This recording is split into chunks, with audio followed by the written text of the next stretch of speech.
ఇక్కడ ఉన్న వాళ్ళందరినీ చూస్తుంటే తెలంగాణలో ఉన్న, ఇప్పుడు కూడా గింతే ఉన్నాక, తెలంగాణలో ఉన్న శక్తి అంతా, తెలంగాణ ప్రాణం అంతా ఈయన ఉన్నట్టు అనిపిస్తుంది.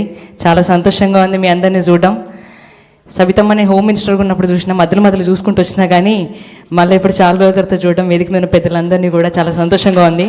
నేను చాలా ఇన్స్పైరింగ్గా తీసుకునే వ్యక్తులలో సబితమ్మ ఒకరు.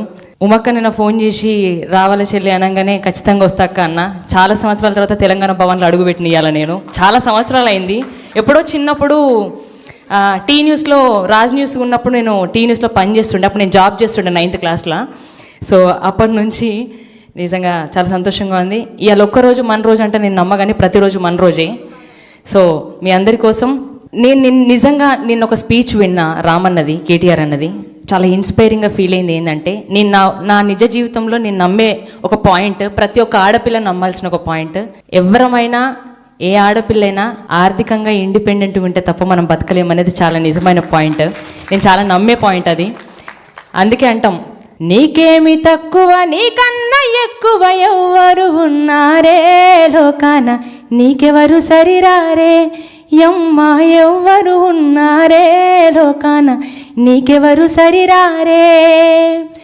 యుద్ధం వస్తే దుర్గమ్మవు నీవు, ఉద్ధరించమాయమ్మవు నీవు, ఆదిశక్తివి అపరకాలివి, మహిళా నీ మహిమే సృష్టి, నీకన్నా ఎక్కువ నీకన్నా తక్కువ ఎవ్వరు ఉన్నారే లోకాన, నీకెవరు సరిరారే యమ్మా, ఎవ్వరు ఉన్నారే లోకాన, నీకెవరు సరిరారే.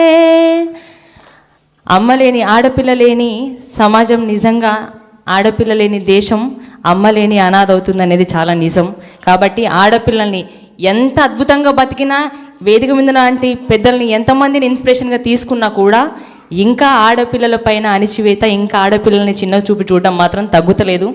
అది తగ్గాలని మనస్ఫూర్తిగా కోరుకుంటూ, ఎప్పుడో చిన్నప్పుడు ఆడపిల్లన మనం వాడినా ఆ రోజులు పోవాలి అని 20 సంవత్సరాల తర్వాత కూడా ఆ పాట పాడుకునే రోజులు ఉన్నాయని ఇంకా నేను నమ్ముతున్నా. 20 సంవత్సరాల క్రితం పాడినా, బట్ ఇప్పటికీ ఉన్నాయేమో. అట్లాంటి రోజులు పోవాలని కోరుకుంటూ ఒకటి ఇక్కడ ఉన్న అమ్మలందరికీ డెడికేట్ చేస్తూ, ఆడపిల్ల పాట ఎందుకు కానీ ఇక్కడ ఉన్న అమ్మ ప్రతి ఒక్కటికి, కమ్మనైనా అమ్మ పాట వింటే ఎంత మధురమో,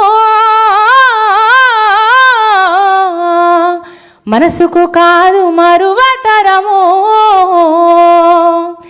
తల్లి గర్భాగుడిలా ఉన్నప్పుడు, రక్త ముద్దయి ఎదుగుతున్నప్పుడు, నవమాసాలు నిండుకున్నప్పుడు, అమ్మయిగా నేను కడుపులున్నప్పుడు, కత్తి మీద సాము చేసినట్టుగా కొండంత నొప్పులు అమ్మ తీసుకుంటూ, జన్మనిచ్చి కొత్త లోకాన్ని చూపెట్టి సచ్చిన శోములే సొమ్మసిల్లునమ్మా.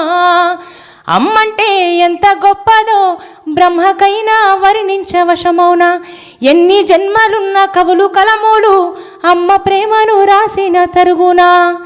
పొద్దు పొద్దున లేసి నీ నామమును తెలిసి మిమ్ము పూజించిన మీరునము తీరున అమ్మా.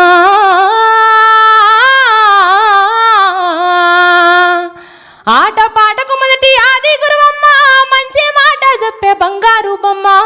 5 ఏళ్ల వయసులో పలక చేతికిచ్చి బడికి ఓ బిడ్డని బతుకు బాట చూపి, ఓనమాలు నేర్పి 1, 2 చదివి వయసుతో పాటు చదువు పెరుగుతుంటే ఎదిగిన బిడ్డను కళ్ళ చూసుకొని కడుపు నిండినంత సంబూరపడుతుంది. టీచరు, గొప్ప డాక్టరు, కలెక్టరు కావాలనుకుంటుంది. మనసున్న తల్లి మన అమ్మ మదిలోన కమ్మని కలలెన్నో గంటది. జన్మనిచ్చిన అమ్మ రాతి బొమ్మ కాదు,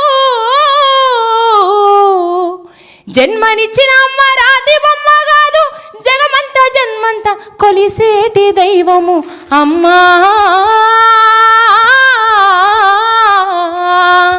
కమ్మనైన అమ్మ పాట వింటే ఎంత మధురమో,